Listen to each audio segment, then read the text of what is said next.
Good afternoon to everyone present here. What a wonderful privilege it is to have a dynamic author amongst us today. To say we are thrilled to see you is an understatement, sir. Here's a hearty welcome, big and warm, to encompass you with our affection and respect, dear sir. We are deeply appreciative and most grateful to you for having taken the time to see us all. We have read India's Most Fearless and have been unanimously in awe of not just the amazing superhuman feats of bravery portrayed in the stories, but also of the brilliant eyewitness quality of the writing. You may not be able to hear the applause, dear sir, on this platform, but believe me, it rings in our hearts, loud, very loud. The whole audience joins me in a rapturous welcome. Thank you for being here. I also welcome our respected principal ma'am, Mrs. Ritu Kaul, honorable teachers, and my friends to this online interaction with our most beloved author, Mr. Shiv Arur. I now invite my friend Samira to tell you more about the famed writer present among us. Mr. Shivarur is a man of many parts. He is a journalist and author. He is also an editor and anchor. He is a poet too. He is a defense correspondent. He runs a website and he is a blogger. Let me tell you more about his many roles and achievements. He is an editor and anchor at India Today. He is a defense correspondent, having done conflict reporting from defense zones such as Kashmir, Sri Lanka, and Libya. He also runs a defense website, lifeisdefense.com, founded in 2007. He is a graduate from St. Stephen's College, Delhi, and a postgraduate in international journalism from Cardiff University. He wrote the fictional book Operation Jinnah in 2017. In 2018, he co authored India's Most Fearless and the sequel in 2019. Sir, it is an honor to have you amongst us, and we, the students of DPS Jalandhar, are delighted with this opportunity of interacting with you today. You have single handedly inspired us and many like us to delve into the stories of brave hearts and become acquainted with their exemplary courage. I request you now, sir, to address this assembly of eager students waiting to hear of your journey with India's most fearless. Thank you very much, Samira. Thank you, Rachit, for that glowing praise. I don't know if I'm worthy of it, but very privileged and honored to hear young persons like you use those words for me. I'm very much a student, just like you. I consider myself also just a student. I'm no one great. But thank you for this privilege, and I love interacting with students, just like I love interacting with authors myself. So we are very much on the same page when it comes to that kind of thing. First of all, thank you very much to the principal, to the teachers, to Geetika ma'am and the others for thinking of me and calling me for this. I was very, very honored and very touched to hear that my book has been included in your reading lists and your syllabus. And I really hope many of you have enjoyed those stories. Right at the outset, I just want to say that, while I am author of this book, the stories are not mine. These are all real life stories, as you've all read, of these amazing people in the armed forces. So the only credit that I can actually take is having been the storyteller, to have interacted with those people if they were alive. And as you have read the book, you'll know that many of them are no longer on this earth, because they fought to the death in some of those operations. But in my role as a storyteller, I've had the amazing privilege of interacting either with the personnel themselves, or if they are no longer alive, then with their units or with their families. And it is an incredible thing to interact with those persons. Now, today being Independence Day, in fact, I've just come home from work for this interaction. I was in the studio anchoring our Independence Day coverage with the Prime Minister's speech from 7 a.m. to 11 a.m. So, during that time, as you all know, Independence Day and Republic Day is also a day when when the government and the country awards military personnel for gallantry, for bravery in operations. And today also is the same thing. There are many medals that have been given out.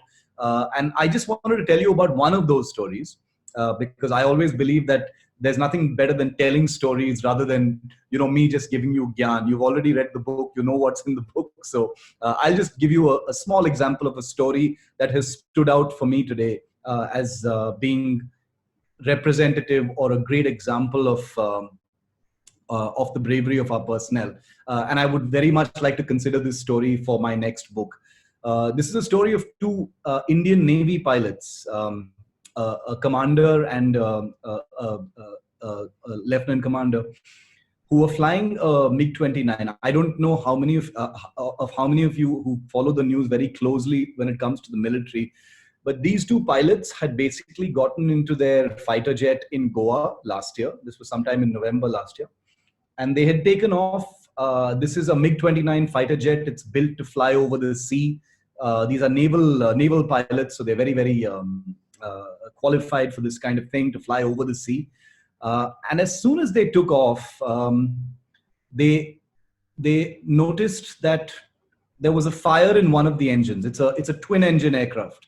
There was a fire in one of the engines, and so they thought, okay, there were two pilots in there. So they thought, okay, fine, one engine is gone, but we can still land back safely. And when they turned around to try and land back at base, the second engine flamed out. It just exploded midair. So the aircraft was completely unflyable. Now, as you might know, when you're in an aircraft, if the engines go out, you are no longer in control of the direction in which it's flying. So you pretty much just have to eject from that fighter. Now, this fighter jet happened to be pointed right at an oil reserve in South Goa, which is not only a strategic location, but also a place that's populated by lakhs of people who live and work in that oil refining facility. It's an oil reserve. Now, you guys are old enough to know that if a fighter jet a flaming fighter jet lands in an oil reserve, you can imagine what kind of damage can actually happen. Now, these two pilots had the option of simply pulling the ejection handle and ejecting from that aircraft. They would have landed safely, but they knew that the fighter would have just gone and landed in that oil field, and it would have been disastrous for the country, disastrous for that facility, and there was 100% chance that there would be a great loss of life. Now, remember that when you're in a fighter jet, and I've flown a few fighter jets, so I know it's the decisions you take have to be split-second decisions. You do not have the luxury of time. You do not have the luxury of asking your boss what you need to do. You do not have the luxury of checking with your flight manual to see, ab kya kare, in this emergency situation. You have to take a call, and it's a life and death situation, because if you remain in the aircraft for too long, you will die. And if you punch out of the aircraft is going to go and cause a lot of damage to your country and to your state. So that's the incredible dilemma that military personnel go through on an everyday basis. I've just taken this example because these two pilots have been awarded today. But both those pilots took a decision in that cockpit that, no, we're not going to eject. We're going to stay with the plane, even though I don't have either engine. We're going to try and maneuver the plane against all odds and try and figure out if we can glide the plane and turn it away from the oil field, turn it away from the the built-up area where the population is in South Goa, so we can save a maximum number of people. That is apparently exactly what they did. They stayed with the plane until it was almost dangerous. They came very close to going down with the plane, and only, when I say only when it was clear to both these pilots that the aircraft was going to be crashing in a empty field and not in the oil field, that is when they ejected. And according to my information, that ejection was 9 seconds before the plane impacted the ground. 9 seconds. You can just count 9 seconds in your head. It's nothing. Imagine punching out of an aircraft 9 seconds below your certain death.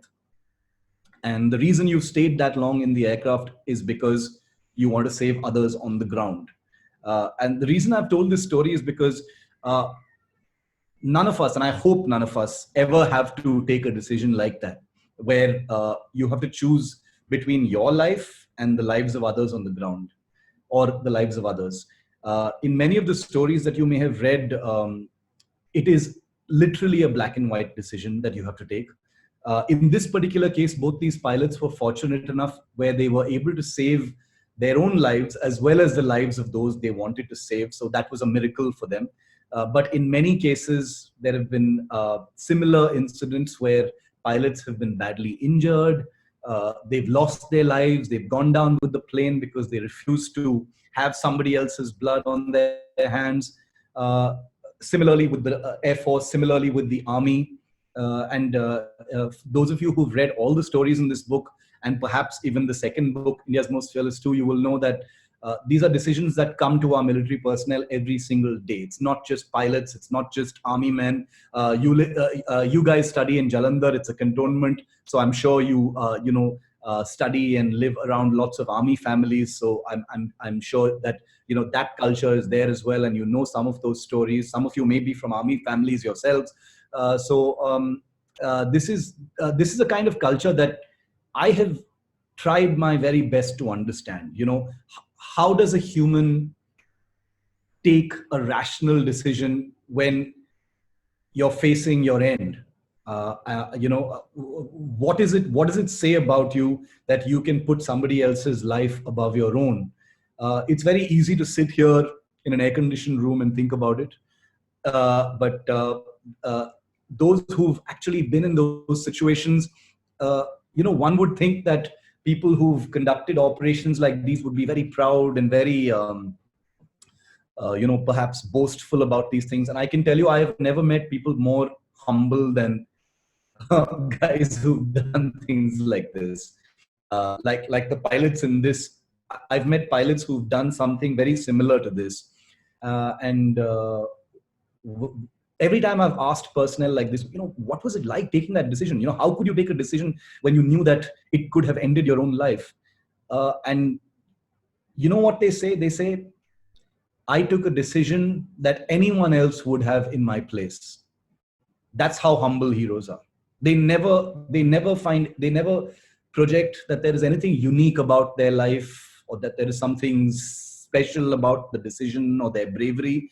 They're incredibly humble. They're like anybody else in that particular situation would have done the same thing. And I'm like, no, I don't know. I probably would have ejected first. Who wouldn't have ejected first? If you know the aircraft's going to go down, you would have probably ejected to save your own life because that's survival instinct. But the reason why I think armed forces personnel, soldiers, men and women are so special and are held in a high regard by so many, I certainly do, is because they truly can put country above themselves. They can put life above themselves. They do see the bigger picture in a way that many of us can't. Maybe some of you can. I certainly can't yet. I hope to be able to at some point of time. So I've written these 2 books now, and I know for a fact that I'm going to write many more because sadly, this is a country in which we face a lot of security situations. You guys know what's happening on the border with China and Eastern Ladakh right now.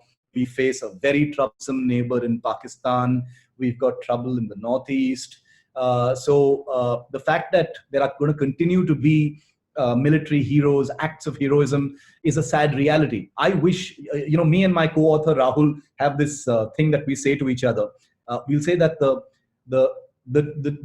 we will be truly happy when we run out of stories to tell for India's Most Fearless. That will be a truly happy day for us because we believe that India will truly be a strong country when we don't have to send soldiers into harm's way, when we don't have to send fighter aircraft into, on missions across enemy lines. And yet, the reality is this is a country that faces so many security threats and security challenges from countries that want to invade our territory and occupy our territory to countries that are looking to push terrorists into this country. So those threats are not going to go away in my lifetime or your lifetime, I suspect, though I really hope it does. While that reality continues to exist, I think my role is simply to continue to tell these stories. I've been extremely, extremely heartened. I did not expect that so many young people would appreciate the stories of military heroes. I thought young people like other stuff, but we've been completely overwhelmed by the story, by the response that our books have gotten. And of course, no bigger honor than to hear that DPS Jalandhar has chosen this book as part of the syllabus as well. So an incredible honor for me. I'll end there. I don't want to go on and on about this because I know that many of you would have questions. So if you'd like to ask me questions about my book, about my profession, about the armed forces, about TV journalism. I am, after all, a TV journalist. Anything else you'd like to ask me about, I'm very happy to answer you. And I promise I'll be very honest as well. Excuse me, sir.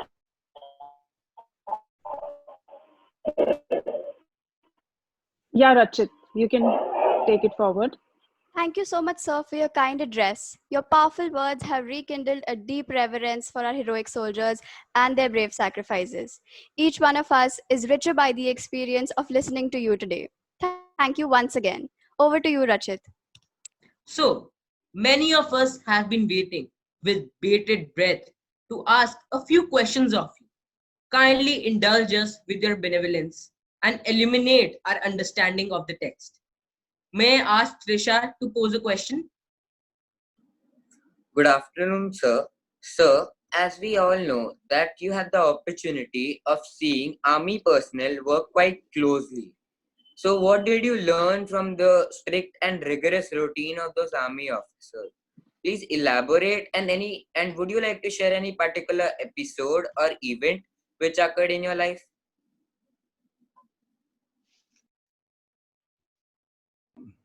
You can hear me now, right? Am I audible? Yes, sir. Yes, sir. Yes, sir.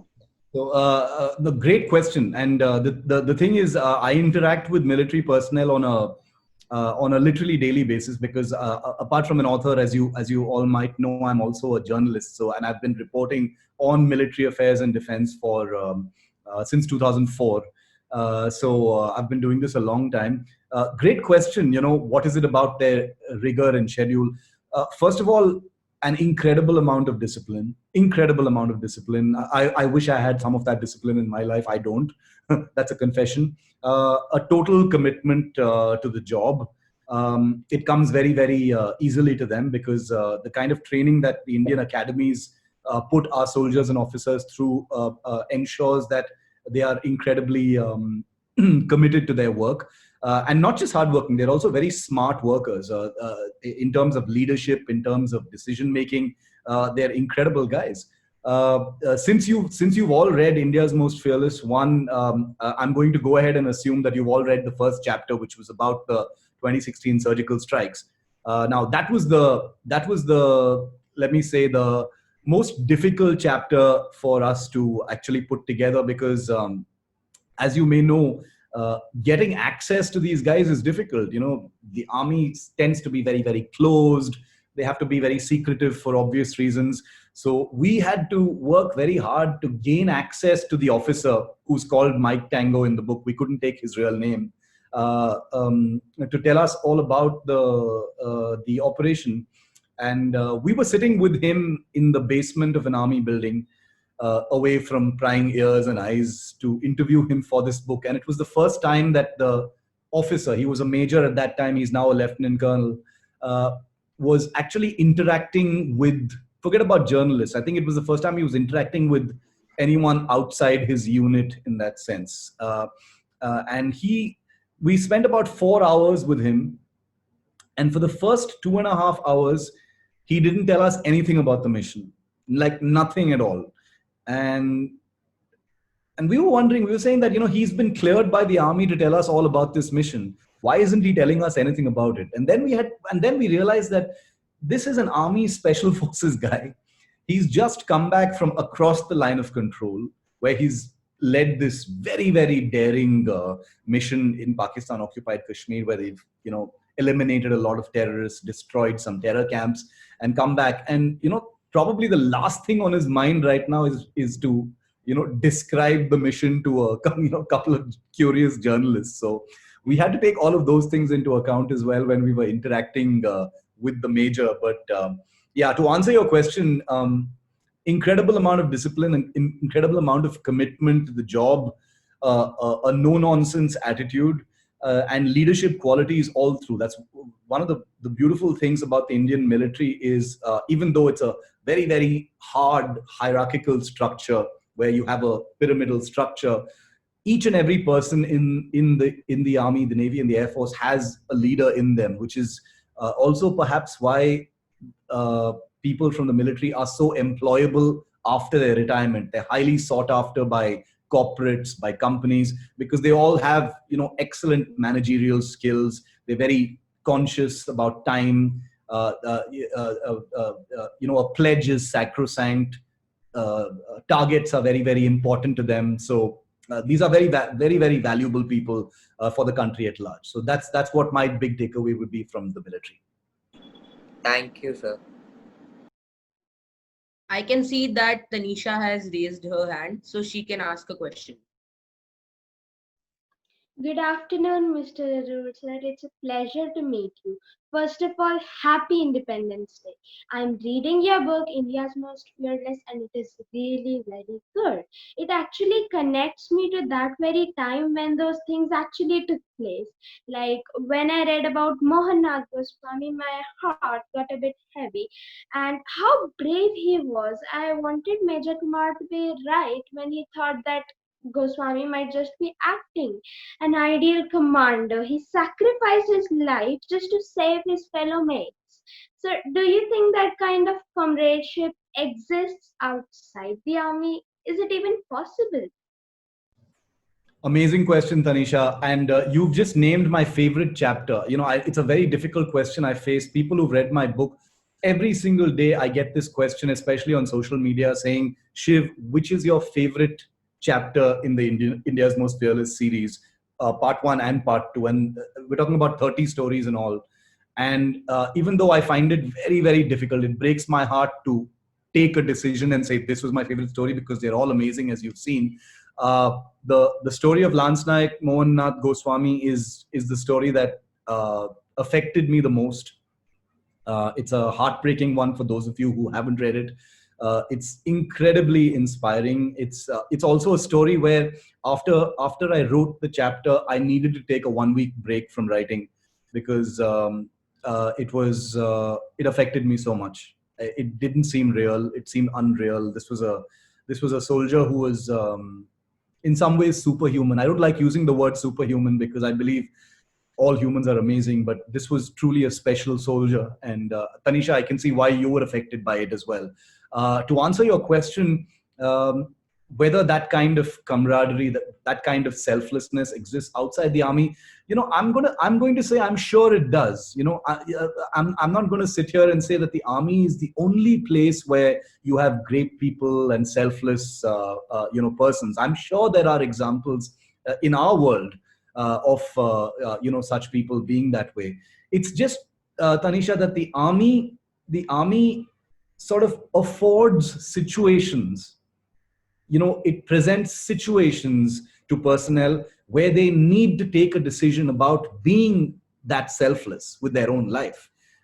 Thankfully for you and me, we are never in a situation, and I hope to God we are never in a situation where we have to take that kind of choice or make that kind of choice. But persons like Lance Naik, Mohannath Goswami, and several others in the book, are persons on whom the nature of their work, their operations, their duties imposed such a decision. They had to make that kind of decision. So I think it may be a little unfair to the rest of us to compare what's happening within the army, but that doesn't take away from the fact that making life and death choices is something that happens every single day. We don't hear about half the stuff that's going on in the military. Even I, who cover the military, probably hear only about 10-15% of what's actually going on in terms of operations in the field for very good reasons. There are classified operations. People shouldn't really know about them. But to answer your question, I'm sure it does, but the army is special in many, many ways. Thank you, sir. Now I invite Saina to ask a question. Good afternoon, sir. I'm thrilled to be attending this session today with you. While reading Hangpan Dada's chapter, one thing struck my mind: ordinary yet supremely extraordinary. He's neutralizing the three terrorists and trying to fight the fourth one even after he got hit by a bullet. What was your reaction, sir, when you heard about Dada's grit and courage? Again, amazing story, amazing operation.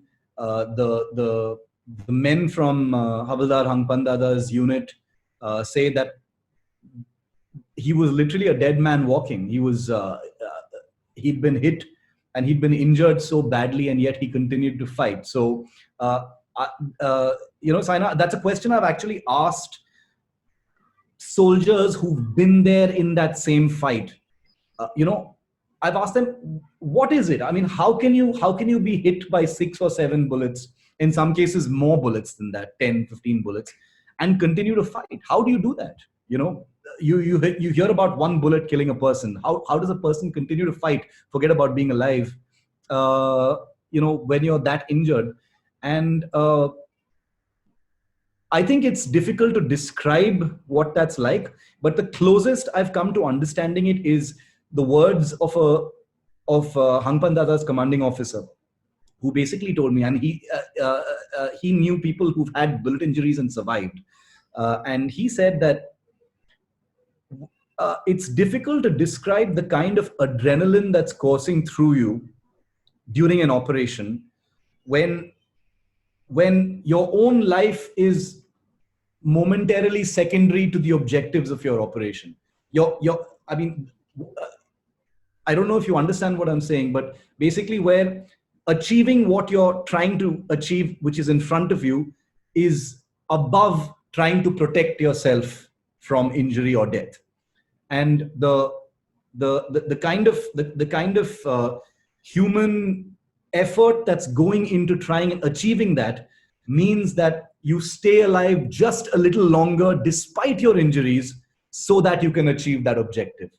I don't know if that makes sense, but that's what he said to me. And that's one of the things that is kind of scary, because it means that the mind is tougher than the body.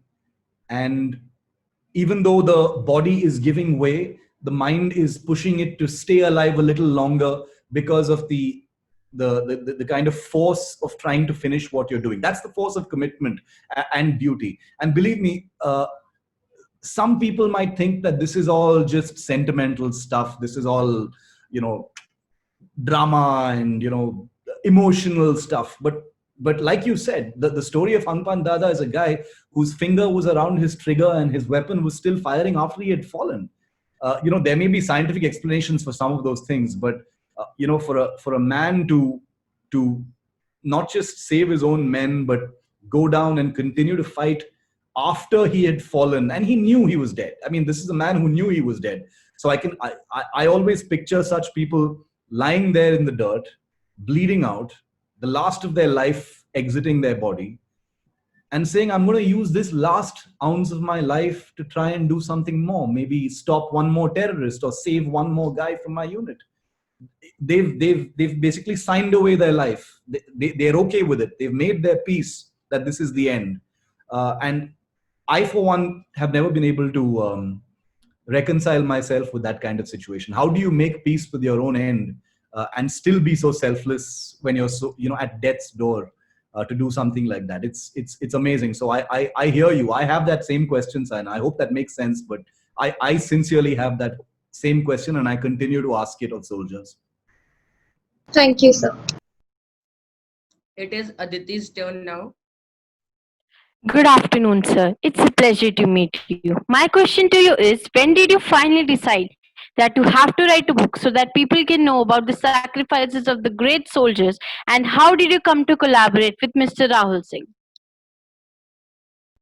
Okay, I wish Rahul Singh was also here, but it's an interesting story. I run a website called lifeisdefense.com where I frequently write about military heroes. So in 2017 on Republic Day, as you may know, on Republic Day and Independence Day, the gallantry medals are given to our armed forces personnel for various acts of bravery on duty.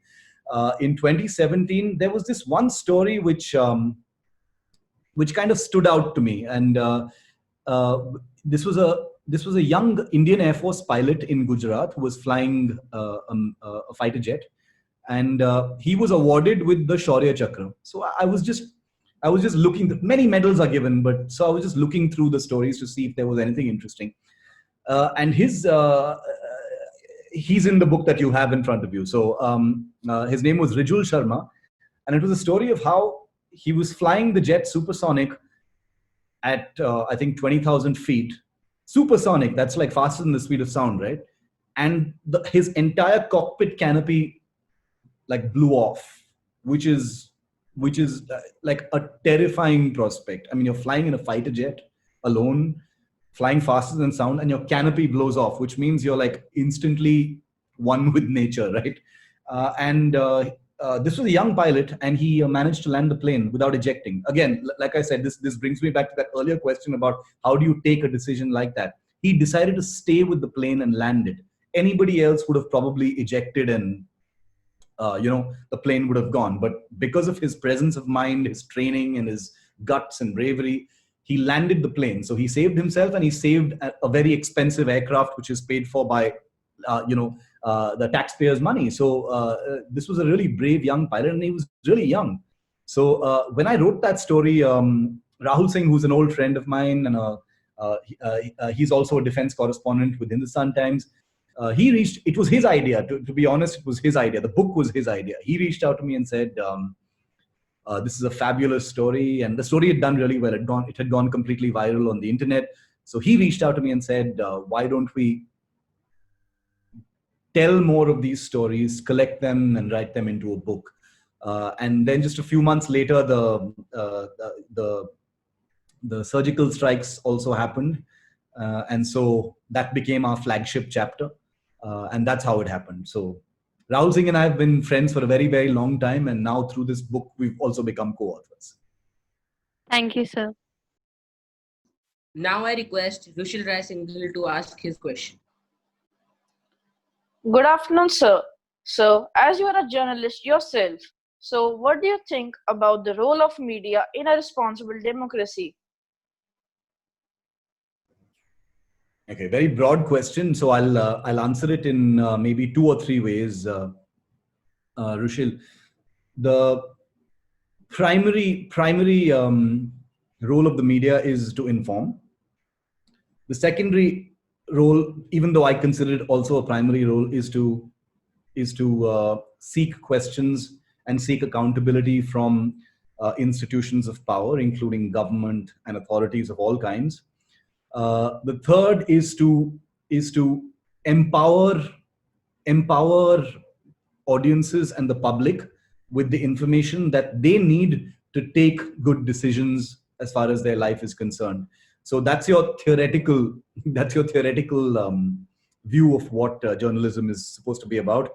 Now I know what most people think about TV journalism, so I'm not going to sit here and tell you that TV journalism journalists are always good at what they do. I like to think that I'm a sort of principled journalist because I tell both sides. I seek questions. I ask questions. I tell positive stories as well. I try not to sensationalize things too much, even though I can be guilty of that as well. But I think there's a reason why the press and the media is called a pillar of democracy. There is no democracy without the press. There is no accountability of institutions, including the government, including ministers, including the leadership, including state governments. If you don't have a media that's constantly asking questions, constantly imposing accountability on them, constantly putting the fear in the hearts of politicians and institutions that if you don't give us an answer and you owe us an answer, then you're going to be in trouble the next time you seek elections from people. So I think that's the role of the media: information, empower, accountability, and question. Thank you, sir. Neymar may ask a question too. Good afternoon, sir. I would like to ask, what was your experience when you were interviewing late Colonel Santosh Yashwant Mahadik's family, and how was the family coping up with his death? Great question, and I was hoping that someone would ask me about families, because in my view, Nimarpreet, the families are on most occasions as brave as these people, because remember that these families live a life of anxiety and tension 24 hours a day when their people are away from them, and especially when they're deployed in forward areas or conflict zones like J&K or the Northeast. You can imagine what it's like for families, because they never know when they're going to get that phone call about the worst possible news. Colonel Santosh Mahadik, very special. I always wish that we'd been able to meet him, because we've heard such amazing stories about the kind of guy he was when he was alive. And he operated in one of the most tense parts of Kashmir, which is North Kashmir, the Kupwara area, which is where he lost his life as well.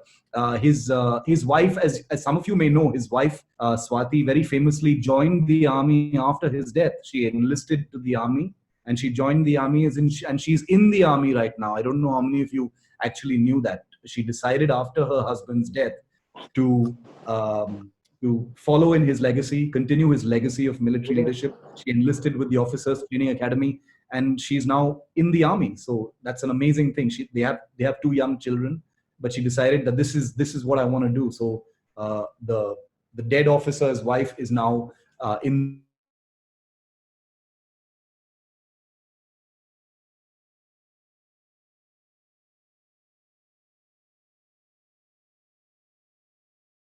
have met, especially those who've lost their lives. There is this almost indescribable mixture of pride and grief. There's grief because you've lost your loved one. Of course, you're human. You're going to be sad that they're gone. But there is this overwhelming sense of pride. There's this overwhelming sense of pride. And people always ask me about, how do you media walas go to a soldier's house for the funeral and poke your mics into their faces, when they're obviously grieving. But if you've ever heard the families on those days, the reason why the media is usually there is because this is the one chance those families have to say a few words, because after that, the media is gone. And then the public's attention, as you all know, is very, very fickle. So when the media is there, I think it's important for these families to get a voice. The way the media does it, of course, can be debatable, but I think it's important. There's always so much pride. Sometimes people wonder how the parents of soldiers who've just died, are not weeping. They're normal. They're completely stoic. No tears, no public show of emotion, and they just talk to the media in a very calm manner. And I've tried to investigate that with Colonel Mahadik's wife, with Lance Naik Mohan Nath Goswami's wife, Bhavna, and their small daughter Bhumika. It's an incredible, overwhelming sense of pride. Remember that these are families who've lived for months, if not years, knowing that one day they're going to get this call. Ye phone call aane wala hai, and I have to be prepared for it. And when that phone call finally comes, there's shock, there's grief, but there is also a sense of that wait for that phone call is over. They're breathing out, saying it's finally happened. It has finally happened. Not of relief, mind you. It's finally happened, as in there is an end to that anxiety. The worst has happened. So the act of holding your breath and expecting the worst has now come to an end with this horrible news. So that is something that's true of all military families, especially of those who are deployed in conflict areas. I know the wives of fighter pilots.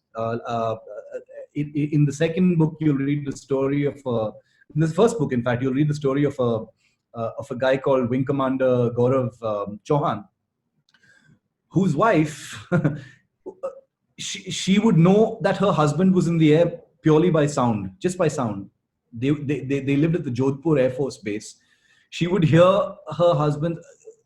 The wives and families, you can usually tell. They always know the flying timings of their loved ones. So when they hear a fighter take off, they know that the person is in the air. And she would go and sit in her the small temple that they have in their house every day, every single day. She would go and sit in the temple or the Gurudwara or the mosque or whatever it is, and they would go and sit there. until they hear the sound of the plane landing back. And they would pray that their mobile phone or their landline at home doesn't ring. So these are families that live under incredible emotional and mental turmoil. Imagine living every day, going about your normal work, just praying that that phone doesn't ring, So that's the kind of thing these families go through. And they're incredible, they're humble, but they're very, very proud. I think that's best how I can describe it. Thank you, sir. It is Purvi's turn now. Good afternoon, sir. I love to read and I wish to write a book one day. What piece of advice would you like to give to aspirants like me? One word, Purvi: write. Just start writing. I mean, you have nothing stopping you. Half your battle is won if you already want to write. So if you think you want to write, and if you want to write a book, and believe me, what you'll be very happy to hear is, before I wrote my book, I was 100% sure I would never write a book, because I don't have writing discipline. I'm distracted easily. My mind goes in 100 different directions. I'm interested in a wide variety of things, so I find it difficult for my mind to focus. And these are all confessions, believe me. So if I can write 3 books, believe me, you're going to write 50 books, and you're at least a person who says you want to write. And I never wanted to write. So Operation Jinnah, which was my first book, which was a novel, a friend of mine who owns a publishing company came to me and said, I want a military fiction novel featuring India and Pakistan and the special forces. And it took a lot of convincing, and then I said, okay, I'll write it. So it's not like I said, I want to write this and I'm going to sit and write it. And the second book, like I told you, Rahul Singh, it was Rahul Singh's idea. It wasn't even my idea to write the book. And so I needed to be, I needed a little bit of danda, I needed a little bit of discipline to write the book. My family was very supportive. They gave me a lot of time and space and encouragement to do it. So yeah, to answer your question, the tips I can give you is start writing. Doesn't matter what you're writing about. Write about something, whatever you're into. Take 5 topics that you're interested in. Write 3 pages about it every weekend. Write a chapter about someone. If you think India's Most Fearless is inspirational to you, read about the Gallantry Awards from Independence Day right now. Write your own chapter. Write your own India's Most Fearless chapter on one of those things. And just keep going. There's nothing to do but write. And you've already won half the battle. Thank you so much, sir. I request Anya to ask her question too. Sir, it's an honor for me to have a chance to talk to you. I believe that it would have been really hard for the families to acknowledge the fact that they had lost a family member. So, sir, I was just wondering that what were the feelings that you underwent while talking to some of the soldiers and to their families, and then writing down about those stories in a book? How did you feel, sir? Was it really tough for you? Anya, on most occasions, it was extremely hard. As journalists, I can tell you that as journalists, we tend to be kind of desensitized to bad stuff, if I can call it that. Stories that are sad, stories of death, destruction, violence. I've covered war. I've covered war in Sri Lanka, in Libya, in Kashmir as well. So one tends to think that since we are journalists, we've seen it all. We've seen dead bodies, we've seen violence, we've seen blood, and it doesn't affect us. But it does affect us. We're also human. And meeting these people was always heartbreaking, always inspirational. There's always a sadness in me about the fact that, even though these are acts of heroism, there's always a sadness in me that we need to send our people into harm's way. That's always something that I feel when I listen to families, when I meet these persons. I'm constantly, why did this person need to be in a situation where they needed to take such a decision, where they either lost their life or they could have lost their life? And why do families need to be put through this horrible thing? War is a horrible thing. Conflict is a horrible thing. People sometimes ask me if, I revel in conflict and I love weapons and I love army stuff and muscular stuff. And I'm interested in the military and I'm interested in conflict as a journalist to report it. But if I had a choice, I would really, really hope that there is no conflict. I would really hope that there is no war. I would really hope, I have a weekend show called Battle Cry. I don't know if any of you watch it. It's on India Today TV, where we cover soldiers and weapon systems and defense. And I have a message that I read out at the end of each episode, which is that India's true strength will only be realized if no human needs to be sent into harm's way and no weapon fired. And that's something I very strongly believe in. I believe that weapons and soldiers should be about keeping the country safe by deterring our enemies from harming us. If people come in and harm us, it means that none of that has actually worked. So meeting these people has always been very, very inspirational. I draw a great deal of personal inspiration from some of these stories. It's difficult not to compare your own sort of lifestyle and the lives of these people. So yeah, it's incredible. And one piece of advice I can give you all is, like I said, I hear that the DPS Jalandhar is in the cantonment area. I don't know of how many army personnel or Air Force personnel you get to meet on a regular basis, but if you ever bump into an army guy or something, just sit with them, ask them their stories. You'll be sitting there for hours just listening to their stuff.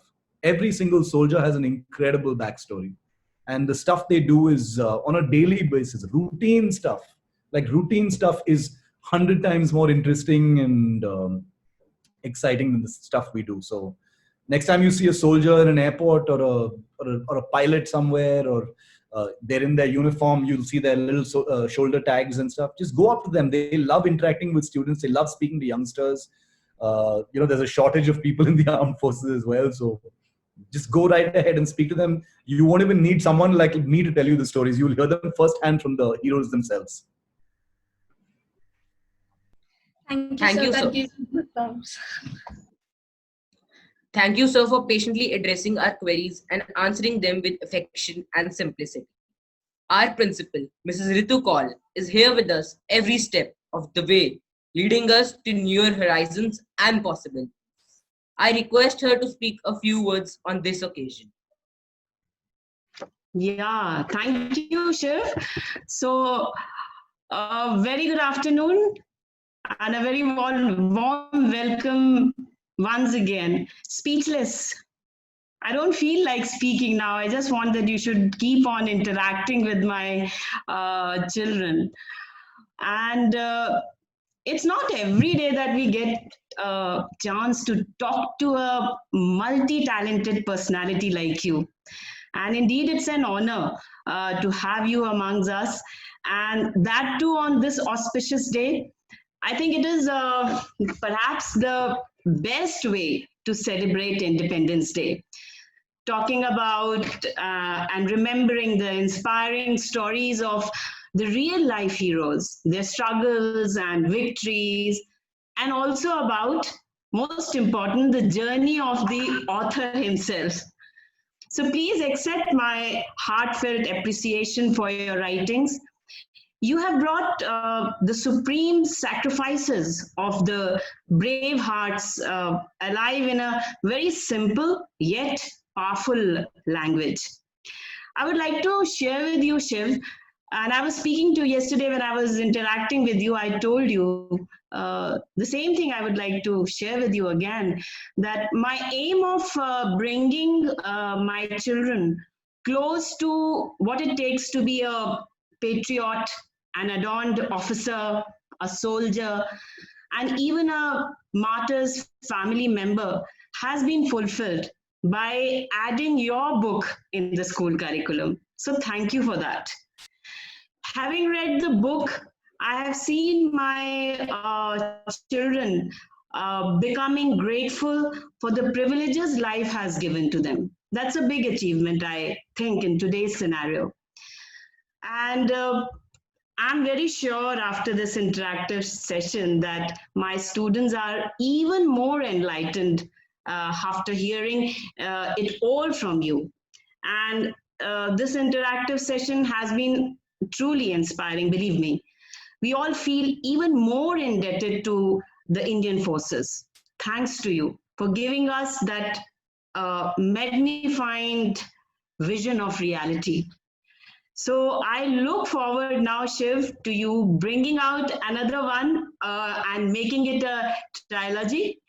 I am sure it's going to be I'm sure about myself, and I'm also sure about my children that it is going to be one of my favorite lockdown memories.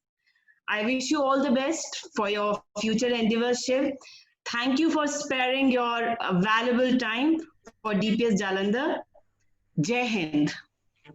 Jai Hind, ma'am, and thank you so much for the privilege of interacting with all of you and your students. It was an honor and a privilege, and I genuinely hope that I can interact with all of you again in the future. It was my pleasure, my privilege. Definitely. I'm no one extraordinary. I'm just a journalist and storyteller. So my journey is not unlike many others like me. So I very much value your words, and I loved all the questions from your students. Those are exactly the questions I had as well. So it's great to see that people are thinking exactly like me. Those of you who want to write, like I said, this is one thing I will say once again to all of you.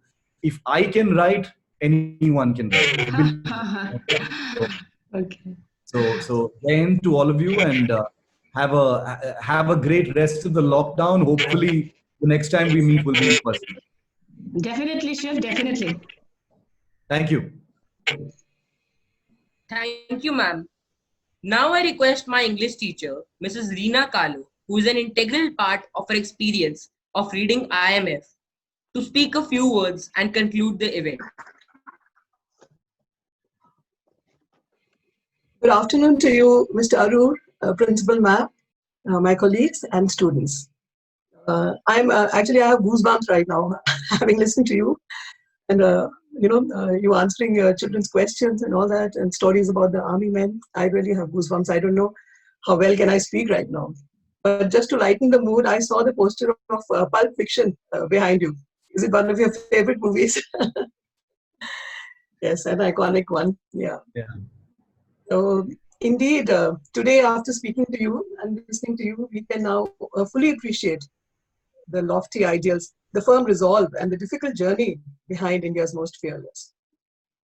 For me, your book is one of a kind, a distinct genre, so to say. It has merits as journalistic writing as well as literary work. The narrative is racy and yet profound, and imagery is so vivid that one seems to walk with the soldiers. While reading the book in the class, my students and I literally prayed and hoped that our heroes will survive the ordeal. Every page that was turned elicited fear for their lives. And when they vanquished the enemy and lived, we celebrated with cheer. There was a lull in the class when they were martyred. I think my students learned how precious life is, seeing these good men lay down theirs. I was never at my desk while students read silently with me in class. I always sat at the back of the class reading because I knew I would not be able to hold back tears. There was often a catch in my throat as I answered queries. Sometimes I broke down too. I'm familiar with the army, its ranks, awards, fatalities, lifestyle, and norms. I'm a Fauji wife myself and have spent 23 years living among army men. I've seen it very closely though, as my husband was posted numerous times in the field, especially in the Northeast. He served with UN in Sudan. He commanded a unit in the Northeast in Arunachal. He had postings in Nagaland and all. So I know what it is all about, what it is to wait for your husband to call you, what it is to come back home to an ordeal. While he was in Sudan, the civil war had become very aggressive, and some of our men lost their lives too. So during those days, I could find an echo in your book of what I experienced in those days, totally benumbed by that fear. But believe me, somehow it was while reading your book that the soldiers became flesh and blood people to me. You know, their humanity and their nobility were revealed to me in a new light. Sometimes I would come home and narrate the stories to my husband. The mugshots bit that you have said in the introduction, you know, and the oblivion later on.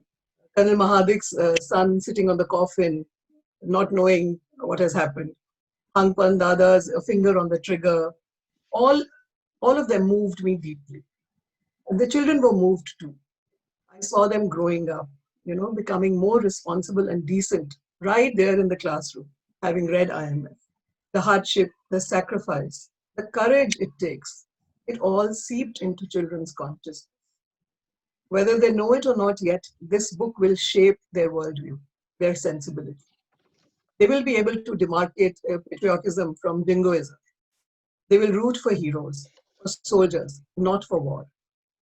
Thank you for your book, Mr. Sivarur. It is a game changer. And thank you for this lovely opportunity.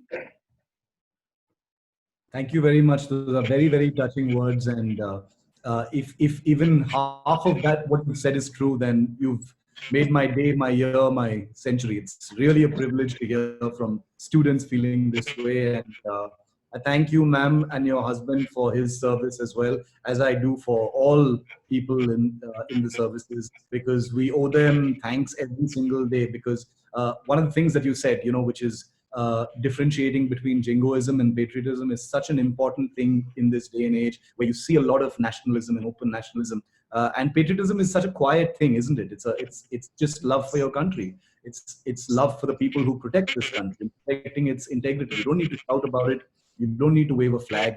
All you have to do is be really sincere about respecting your country and respecting the stories of those who keep this country safe and united. I think that's as simple as patriotism is. It's nothing more complicated than that. So thank you very much for your words. They mean a lot to me, and I hope to tell more of these stories going forward. Thank you so much. Thank you so much. Thank you. So that's where we end the session today, and we look forward to seeing you. Okay. Thank you so much. See you all soon. All the best. Thank you. Yeah. Thank you so much, sir. Thank you. Thank you so much, sir. Thank you. Thank you, sir. So, Thank you, sir.